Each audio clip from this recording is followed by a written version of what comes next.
यहाँ आपको अपडेट करेंगे। जनूबी वजीरिस्तान के एमएनए अली वजीर को इश्तियाल अंगेज तकरीर के इल्जाम में गिरफ्तार कर लिया गया। अली वजीर को डमडेल चेक पोस्ट पर गिरफ्तार कर लिया गया है।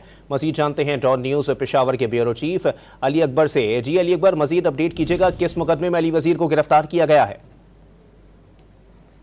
2-3 दिन पहले एक मजमे में अली वजीर ने जो है वो बानी पाकिस्तान और इदारों के खिलाफ कर्जा सराई की थी और उसके बाद उनके खिलाफ मुकदमा दर्ज किया गया था और आज उनको जो है मीरानशाह में गिरफ्तार किया गया है और वो मीरानशाह से रजमक जा रहे थे कि डमडेल चेक पोस्ट पर उनको गिरफ्तार कर दिया गया है और इस वक्त जो है अली वजीर को मीरानशाह जो है मुंतकिल कर दिया गया है। और ये जो है कुछ दिन पहले इन्होंने कर्जा सराई की थी बानी पाकिस्तान और इदारों के खिलाफ, तो उसी मुकदमात में जो है इनको दोबारा अरेस्ट किया गया है। जी बहुत शुक्रिया अली अकबर अपडेट करने के लिए।